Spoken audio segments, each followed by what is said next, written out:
Good morning again, ladies and gentlemen. And please join me in welcoming our webcast viewers to today's program. My name is Jennifer Sloan. I'm the president of the Canadian Club of Toronto, and we thank you for joining us, our viewing audience. The Canadian Club has a long history as the leading current affairs podium in Canada. Led by a volunteer board of directors, we're dedicated to encouraging open and accessible debate on issues that matter to Toronto, to Ontario, and to our country. Through our youth and young leaders programs, civic action, diversity partnerships, accessibility commitments, as well as through our media partnerships and social media properties, we provide opportunities for Canadians around the world to engage with leading political, business, and public figures. Thank you for joining our conversation today. Before I formally introduce our special guest, I'd like to tell you about some of our upcoming events this season. On December 18th, join us as Frédéric Oudéa, Chairman and CEO of Société Générale, discusses adapting the banking model to the 21st century, followed by a conversation with CIBC's President and CEO, Victor Dodig. And on January 6th, the Canadian Club, in partnership with the National Post, will be hosting our 38th annual financial outlook with an expert panel reflecting on the economy, the markets, and political issues that will affect Canadians in the year ahead. This year's panel will be moderated by our own Canadian Club board member, Bruce Sellery, and will feature Conrad Black, Terence Corcoran, Andrew Coyne, Diane Francis, and Warren Justin. For a full listing of the club's upcoming events and to order tickets, please visit our website at canadianclub.org. You can also join the conversation via Twitter and Instagram by following us at CDNCLUBTO or by using that hashtag. I'd like to welcome two groups of youth and young leaders who have joined us this morning. The first is the Monk School's Master of Global Affairs Alumni Network and Thornhill Secondary School, which is Milos's alma mater. Tables are sponsored by Bordner Ladner Gervais and Blair Franklin Capital Partners. Students, young leaders, welcome.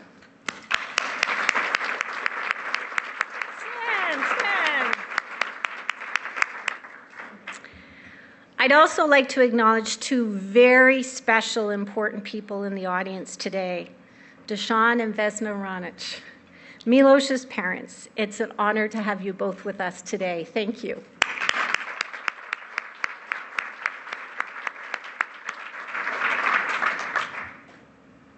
Ladies and gentlemen, for 14 years, our club has presented its Canadian of the Year award to distinguished Canadians whose efforts and example have improved the lives and benefited us as a nation.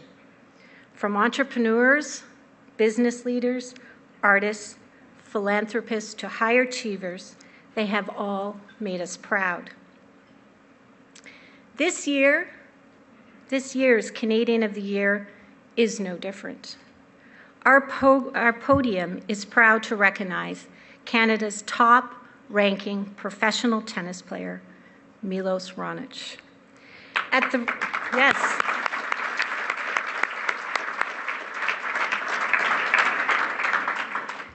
the ripe age of 23, this trilingual pro became the first player from Canada to break the top 10 in the Emirates ATP rankings.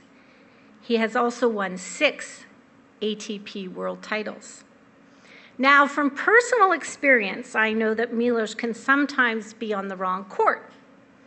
At Wimbledon this year, I was on center court on July 3rd, only for Milos to be on court 1.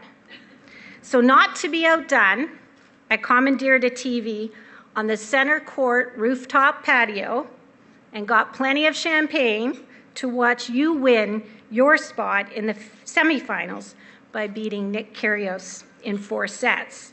I'm loud, Milos, so perhaps you heard me yelling from the patio. Well done. there's more to Milos, who turned pro in 2008, than his lightning-fast serves. He also cares deeply about children. He's created the Milos Raonic Foundation to support children from disadvantaged backgrounds. And while the foundation is relatively new, it's already had a tremendous impact. Its current focus is on children with physical disabilities, particularly those in need of prosthetic devices. And in this regard, patients at Holland Bloorview have been the beneficiaries of Milos's generosity. A little later, Canada's top tennis pro will be joined in conversation by Ivanka Osmak, one of Sportsnet's most popular anchors. Ms. Osmak holds a civil engineering degree from Queen's University and a radio and television broadcasting diploma from Seneca College. And she's been tracking the tennis star's career for several years. But right now, I'd like to invite I'd like to invite us all to turn our attentions to the screens.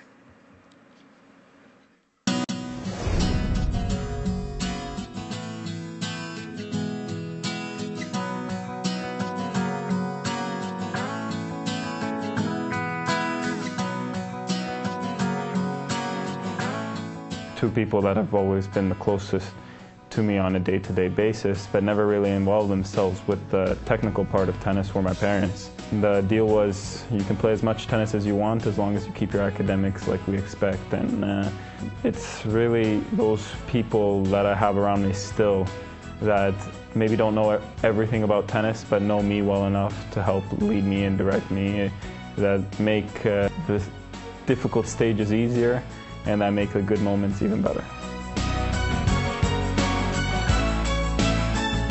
When I think about it, I can't really recall too much from the match. It's one moment that I can remember quite well, the moment and the emotions, but not really so much how it happened. It's very critical having people not only that are there to help you as professionals, but also there because they care. Coach, as a fitness trainer, as pretty much everything, as a physio, you sort of really involve yourself in it, and to know you have people that not only you feel like you're sacrificing putting everything else into it, that they are as well, it gives you sort of that stability.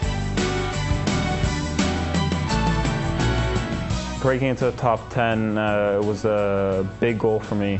Really, for it to happen there was like weight off the shoulders. But at the same time, right after you take that sort of sigh of relief, you sort of realize it's just a stepping stone and you want to achieve more than that. So you're happy with it, but you're not satisfied by any means. The goals would be to do better in the bigger tournaments. I know that if I improve and if I develop, the ranking, the points, and all those numbers beside your name will come. Milos, will you join me on stage, please?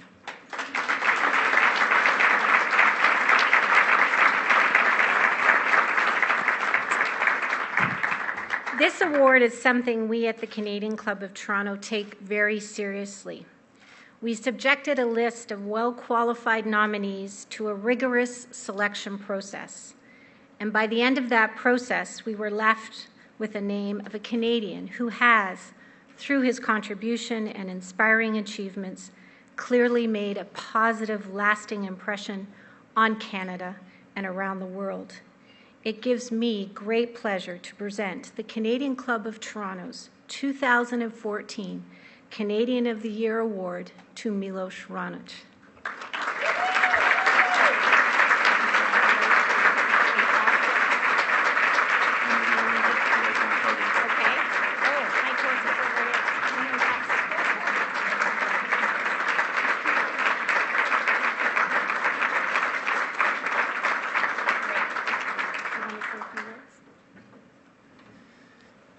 Thank you very much, everybody, for coming out this morning. To receive this award is such an honor.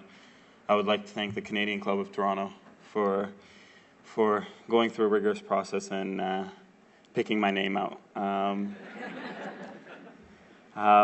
It's been a great year.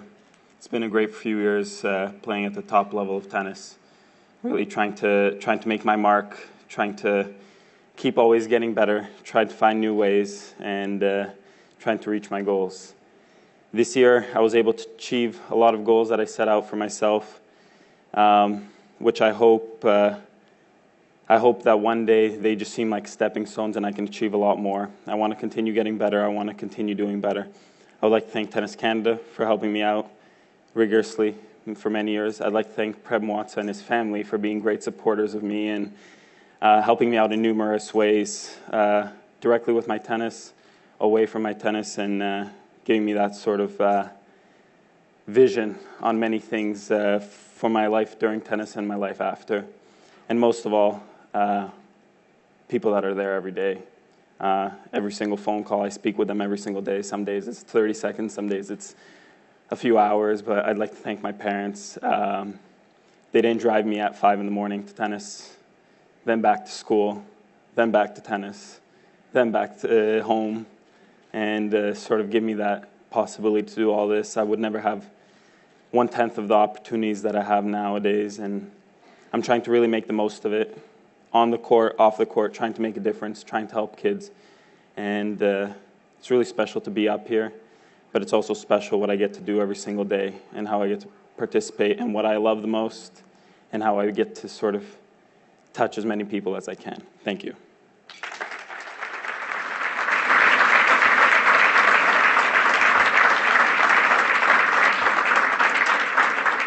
Now, before I turn the stage over to Ivanka and Milos, I'd like to encourage our live audience to take the opportunity to participate in this conversation by filling out the question cards that are available on your table, and our volunteers will come around to collect them. Ivanka, Milos, we look forward to your conversation. The Canadian Club of Toronto stage is now yours. All right. Where do you Going want? here? I'll go here. Okay, there. I'll go here. These are comfy seats. It's an early morning. Congratulations. Comfortable seats are good. Comfortable seats are good in the early morning. I was going to say, how are you feeling? Not just because you were up at 7 a.m. or even earlier. I know you had an event last night, but how are you feeling? Your quad, you had to withdraw a couple weeks ago from the tour finals. Yeah, everything's good. We sort of last night for the fundraising event with my foundation alongside Tennis Canada, we sort of create a few obstacle courses. So I think I definitely put my leg through some rigorous tests, and it held up pretty well. So if I were to take you on in a tennis match, I might have a chance. Or not really. Okay, let's move on. I hope not. I hope not. Take away your serve and everything. Yeah, I might have to find something else. So Canadian of the Year honors. Canadian, like not Canadian athlete, but Canadian of the Year. You moved from Montenegro with your family, or your family moved with you, to Canada when you were 3 years old. So what has Canada and what has being Canadian meant to you and your family? Well, I think there's two aspects of it. All the tools it's provided me with, learning how to deal with different situations in such a diverse community around the world with how much we travel. It makes that aspect of being on the road, dealing with the pressures on the road, dealing with the stresses on the road, away from family, around mostly strangers. Even though it's people you know for a few months at a time, it still takes a lot of time to grow comfortable around them. It's made that a lot easier. It's given me a lot of tools through education, through the tennis system here, of discipline and sort of knowing how to go about things. Because as I learned through tennis and school as well, something my parents instilled in me very well. Hard work always pays off, and I think the most tragic thing is when you don't have the patience to wait for that moment for it to pay off. And I think also Canada's been great to my entire family. Gave my parents a great working possibility to be able to create opportunities for myself, my brother and my sister. Gave my brother and my sister great education. I saw there's a table here from Ryerson. My sister did her master's degree there. So she had a great time there as well. So it's given us so many possibilities in so many ways, and it's really been up to us to execute and achieve what we want. Do you feel Canadian when you're on the tour around the globe internationally? Do you see the maple leaf flag or the red and white, and how proud of you are you to represent the country? It's the most amazing part, I think, especially with how much tennis has grown in Canada. But I think more importantly, how much the respect for Canadian tennis has grown around the world has been the most significant change. I think if you do well on the international stage, your nation will get behind you. But it's the kind of sort of respect and fear that has been instilled for Canadians competing on the world stage. That's the most special part, because often you will see Canadian flags out there, and there's often moments where it's people supporting because of the players that they want to support, and them not being Canadian. And that's just their way of showing their respect. And it's great, really, to see that and to know that kind of presence is there. So you can definitely feel that, because I'm sure a lot of us here are tennis fans, and the reason we're here is because of you. But the buzz you hear around the country, especially this year, 2014, with the Wimbledon, the success that you and Eugenie Bouchard had. Everyone's talking about tennis. It was on the front page of the papers, and that, at least I've never seen that before happen. So you feel it as well in the popularity of the sport? Yeah, I get to feel it every once in a while. With the travel schedule I have, it's a few times a year I get to really come back and be in Canada, and that's when you sort of feel the significant changes with the reactions around tennis, with the participation in tennis. You sort of see the numbers, but I think it's more so that emotional connection you have with people when they say and when they feel like they're part of something, and that's the part that sort of blows you away the most. Let's talk about 2014 on the court. You mentioned you had a great year, which you did. You reached your first Grand Slam quarterfinals at the French Open, semifinals at Wimbledon, then cracked the top 10. You reached number 6. You won another tour title, 6 ATP tour title. Davis Cup, you guys won again in Halifax. That was a great return, and win against Colombia. And then, big check off the list, beat Roger Federer in Paris a few weeks ago, about a month ago. It's huge. And that was significant because that kept your playoff chances alive for London, which you did, in fact, qualify for. So how would you sum up 2014, and where would you rank those accomplishments? The most significant one, I think, building character. It was actually the most enjoyable, but still to this moment, probably the most painful, is semifinals at Wimbledon. I think that sort of prepared me and has taught me so much and has given me such a bigger vision for what's to come next and how to go about things. I think that's the most significant moment in my career to date, and I hope that I can do all the things I want to achieve and just look at it as something that happened in 2014 to sort of get my way to the top. Do all the things you want to achieve. What are they? I want to be the best player in the world.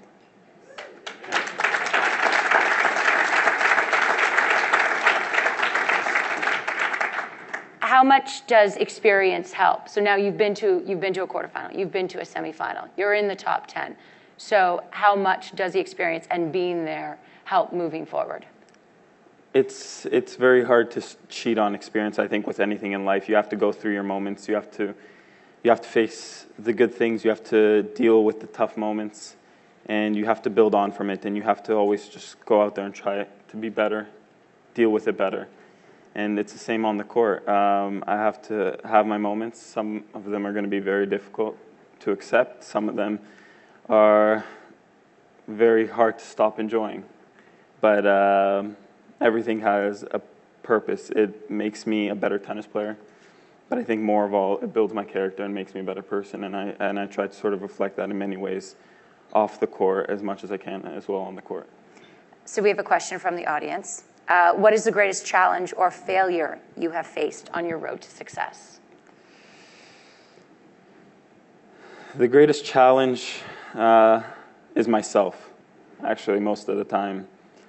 I find sort of, and my family can attest to this, when I'm at my sort of happiest and clearest in my mind is when I can achieve my most. And at 23 years old, it's not really easy to know yourself that well.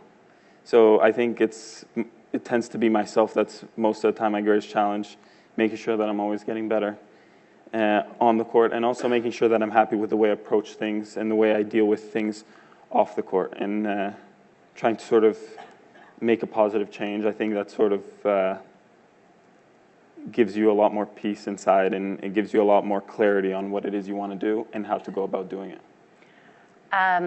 Let's get back to the Roger Federer win in Paris about a month ago. And I noticed after you won in straights, you gave a very polite fist pump, which I thought was very respectable. But inside, were you not like jumping up and down? Or I know I was anyone else here? Like, that was a very exciting moment. No, it was your first in 7 matches, first Yes. win in 7 matches, and against a living legend, Roger Federer. Yeah, and now this is going to come off as a little harsh, but it wasn't so much the thought of, wow, I beat Roger Federer. It was more so the arrogant, competitive thought of, it's about time. That's good, though. It was frustrating losing those 2 matches that I lost to him earlier this year, so I needed to get that monkey off my shoulders. Right. And how about it's about time to beat the big 3 consistently? Novak Djokovic, Federer, Rafael Nadal. They have been so dominant for years. So what is it going to take for you to beat them and beat them consistently? I think constant progress and improvement are the main thing, but I think the thing I can take from the most is the experience that I have picked up. This year I was fortunate enough to be consistent enough and face them every week in the top events, and I think that taught me great lessons that I can use on a day-to-day basis, and I think that's why I was dealing with it better towards the end of the year. And with more and more reflection and time with my team, I will be able to deal with it much better next year, and I think next year is the year that I can do a lot more than I did this year. How much does mental play a part in it? And we know physical is obviously a huge factor in the game, but what about mental and getting over those hurdles? Well, mental, I would say, is probably 70% of tennis. Really? I'd say 70% of tennis is mental, 20% is your own ability, and 10% is how much you can adjust for the other guy and sort of learn to deal with the other guy. So if you don't have that mental aspect, which I think is one of the greatest lessons from tennis because it carries over into so many things, if you're willing to adapt and learn how to incorporate it, it's tough out there. Tennis has a really significant light on it, but most people don't see it's really very few super successful players that get all the attention, but it's for that moment and that reason as well. I think it's one of the most beautiful sports. It's really the only sport in the world where you watch it on TV, you see an athlete's emotions and connect with an athlete for an hour and a half only. It's 2 guys that really just are there in front of you, and I think that's what makes probably tennis the most special sport. What is a day in the life of Milos like when you're training and when you're on the full circuit, which seems like you're always on the schedule? Yes, actually, that starts pretty much on Mondays, sort of the off-season training. Fortunately enough, my mom is kind enough to come and, I would say, do the boring job of just preparing me food so I can stay healthy for 3 weeks. Oh, that's nice. So that's very sweet of her. What'd you do without moms? Exactly. So for her, it almost ends up being wake up early, help me with breakfast. I'm not sure what she does most of the day. Then I come back and dinner's there. Details. And then dinner's there. So she spoils me in that way. But my day will start around 8 in the morning. Mm-hmm. I'll start with sort of getting my body in the right shape, making sure everything's okay. And then I'll do a session of fitness and tennis. And another session after lunch. And I go from about 8 in the morning till 8 at night for 3 weeks. And does that change depending on what surface you're playing on or how you practice? No, this is the time of year to do the dirty work. This is the time of year you don't complain. This is the time of year you don't listen to your body too much, and you push it to sort of reach new limits and sort of break new ground and give yourself the possibility to sort of refuel and amp up your level as much as possible for 2015. And this will continue until the Australian Open? This will continue even through the first tournament of the year, and this sort of tends to slow down 5 days before the Australian Open. That's what we sort of try to hone in, because then we sort of buy ourselves 6 weeks of training rather than just the 3 weeks leading up before the Christmas holidays start. So there's a good question from the floor. What inspires you to do that last push-up when you're totally spent? And I'm already spent listening to what your first day will be like. So how do you keep going, and what motivates you? Wanting to always be better, but I think because I'm the kind of person that hates losing more than I enjoy winning, I think it's more so being sick of where I am at that moment and always wanting to be better, and just sort of trying to figure out every single hurdle and knowing that that effort is the only thing that can get me through it. We mentioned popularity in tennis in this country. The Davis Cup is a great example of that, and the few times it's been played in the country over the past few years, and the crowds. I haven't been to a Davis Cup event. I don't know if any of you have, but the crowds seem fantastic. They're really into it. It's not your typical tennis crowd. They're actually loud and noisy. What have they been like for you to play in front of, like specifically this time in Halifax in September? Yeah, it's every single time in Vancouver and Halifax, participating many years ago when we weren't even in the World Group, in Calgary. All these moments have been really amazing towards us. They've actually put a big spotlight on not just one player, which you normally see on a week-to-week basis on the tour being successful as a Canadian, but you get to see a team. And I think the most significant part was when we played the semifinals against Serbia in 2013 in Serbia, the way that 400 plus Canadians were able to sort of drown out a very rowdy crowd of 10,000 plus Serbians, which, trust me, having that background from former Yugoslavia, it's a hard thing to do. There was a selfie that Thomas Berdych posted on Instagram that went pretty viral ahead of the World Tour finals of the 8 players. Yes. And so are you guys friends? I mean, you're competing against each other, but do you actually get along? Yeah, everybody does. Everybody's very respectful to each other. There's really no vendettas against one another. I think everybody just leaves it out on the court. And tennis is a very black and white sport. You either win or you go home. So there's really not much controversy to let hang over a relationship, a friendship on tour. And for how much we travel, you see those people a lot. So it's very important that you have a good relationship with them. And I think it's very rare, especially in individual, but I think even in team sports, to have the kind of relationship that we have on the men's tour. And it's something very special. Because I don't know if the women's tour has that. Yeah, there was different things coming out of the WTA. There was some comparison photos being done during the finals, but did everyone see that comparison photo? All the guys, all the 8 gentlemen, you know, were standing huddled close together in Berdych's view, and the ladies were all just lined up, not looking at each other. The top 8. They need to take a lesson from you guys. Has there been a player that has been a mentor on the ATP? Obviously, my coach, the 2 coaches I've had specifically the last 3.5 years, alongside a Canadian that was really great towards me, Fred Niermeyer, have really helped me out a lot.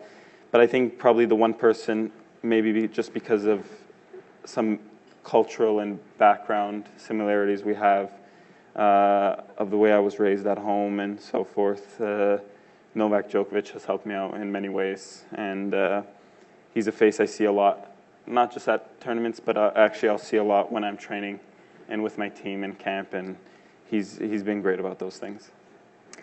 Now this is a question about how much of an impact do you and Eugenie Bouchard have on each other? Do you speak with her at all during the year? Yeah, we're in touch. We have quite a few tournaments combined, especially leading up to US Open. After that, it's sort of the 2 tours split up, and it's quite distant, but we keep in touch. It's great to see when she does well, and it's very respectful, and it's at the same time, even though it's not on 2 tours and tours are very different, it's for sure competitive as well.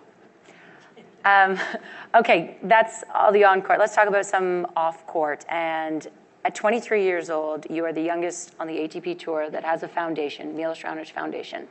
So talk to us about that. I know you had the event last night, Raonic Race for Kids. Yeah, it's something I decided to start with my parents. They do pretty much all the work. I lend my face and my body when I can. I have a rigorous schedule, so they do alongside Tennis Canada. They've set up a great event for 3 years now. The Milos Raonic Foundation is specifically focused on kids with physical difficulties. The last 2 years, we've helped specifically Holland Bloorview.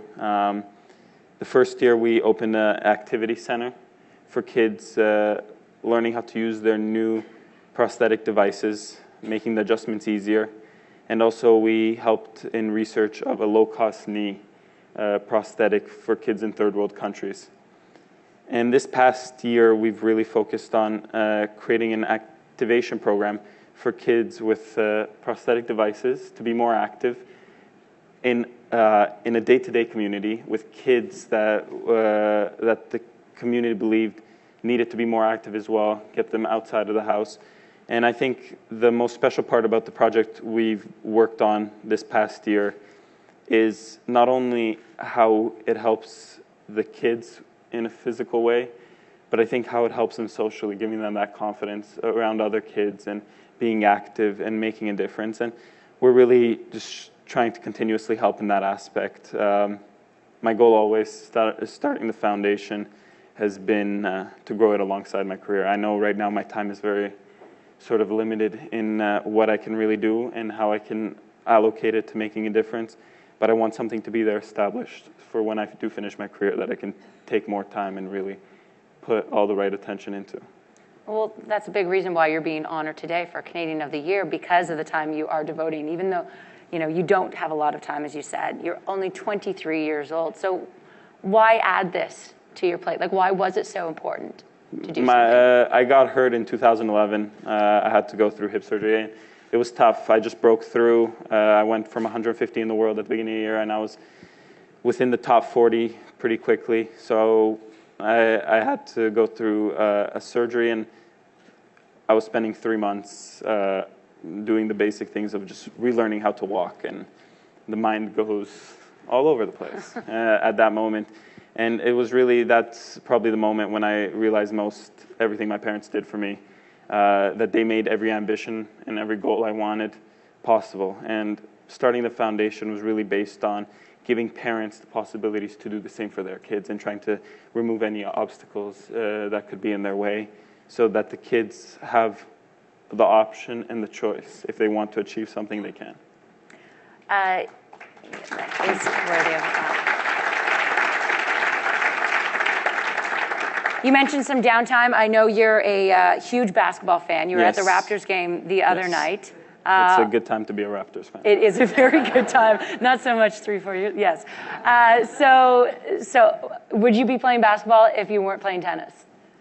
I would like to be playing basketball. There's a lot more factors than just my mind in this. It's all mental. 70% mental, right? Yes. I would like to be playing basketball. I think for me it's probably away from tennis, and especially when the year's over in tennis, the sport I enjoy to watch the most and follow the most. And you hooked up with Steve Nash this summer. Yes. Remember, you had a week off, but you did not play basketball. No, we played tennis. What? Yeah, we played some tennis. He's very good. Oh, is he? He's very good. He's a scrambler. Okay. So he's got the legs underneath him. He could work on his shots, but the legs definitely help. Okay, we'll give him some time. He's got some free time right now. And I understand fantasy football. And this is dear to you right now because you're in a serious competition. I'm in a very serious competition. I'd like to point out that we started a perfect 8-0 to start the year. You yourself. I will admit, do you have a team? This is where it gets technical. The thing I believe when it comes to team sports, being a good owner of a team, even if it's a fantasy team, is about hiring the right personnel. Okay. I found 2 general managers that I believe heavily in. They did their work. They will be rewarded. Are they in this room today? No, they're not. They at they home got working, jobs. slaving away. Being a fantasy football manager is not a full-time job. Okay. They will be rewarded, and my biggest reward is the smack talk I get to have on tour.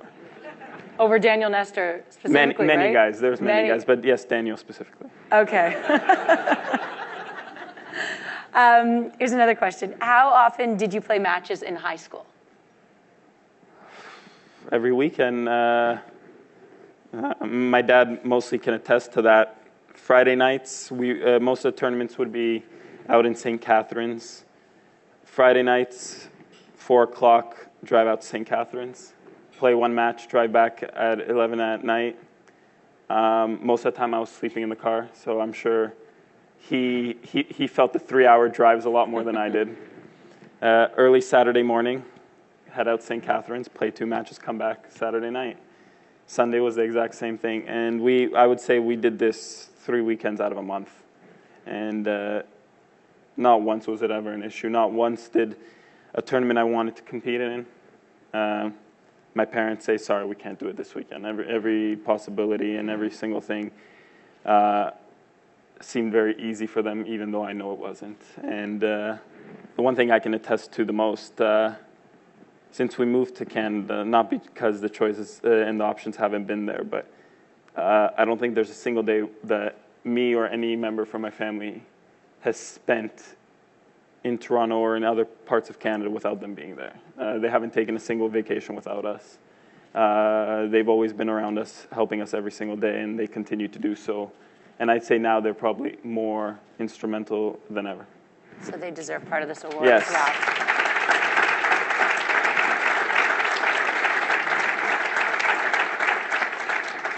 What advice would you give to young Canadian athletes who are striving to become professionals? The greatest advice and thing that I have learned through tennis, it's not just for athletes. I think it's something I tried to incorporate into everything. And I think it's something that does incorporate into every aspect of life. Hard work always pays off. I think you'll have many people that are willing to work hard for a certain amount of time, but I think the people that really stick through it, there's very few people that will ever complain that their hard work hasn't paid off. And I think you can see that through many people throughout this room. Definitely, that's my biggest attribute. And it's something that many people have instilled in me, especially my parents, and that I continue to learn through many people, such as Prem, that it takes you far through many aspects in life.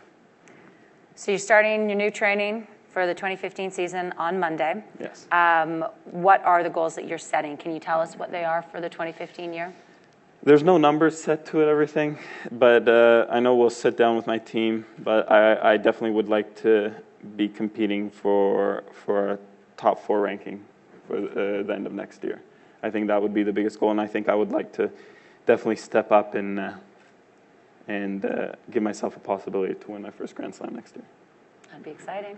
All right. Milos Raonic, Thank you. Canadian of the Year. Thank you so much. Thank you. I really appreciate it.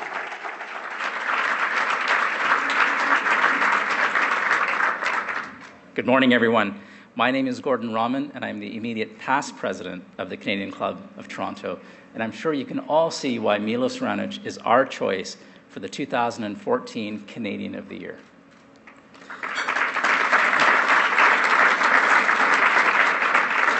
Milos, we continue to be impressed by your moves both on and off the tennis court.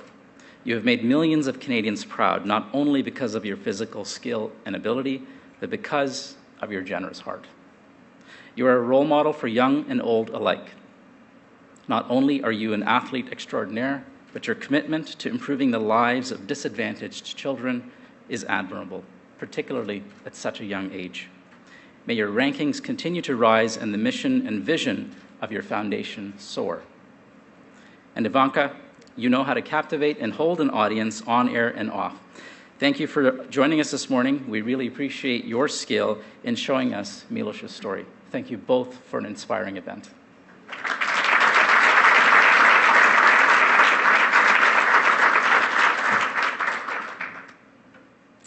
I'd like to echo Gord's message of thanks. Thanks both Milos and Ivanka for joining us today. I feel totally inspired and ready to go. Thank you so very much. And may I just say again to Mr. and Mrs. Raonic, as I said to you earlier, what a gentleman.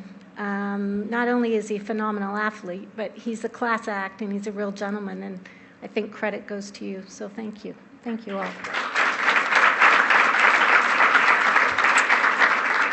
Now, before I adjourn, I'd like to draw your attention to the event survey card on each of your tables. We're always looking for ways to improve your experience here at the club, so please take a minute to help us by sharing your thoughts and comments. And please know we very much appreciate your feedback. This concludes our program today. We'd like to thank MediaEvents.ca for live webcasting today's event. You can also visit the Canadian Club website to download webcasts and podcasts of other club events. And to learn more about our club and upcoming events, please visit us at www.canadianclub.org.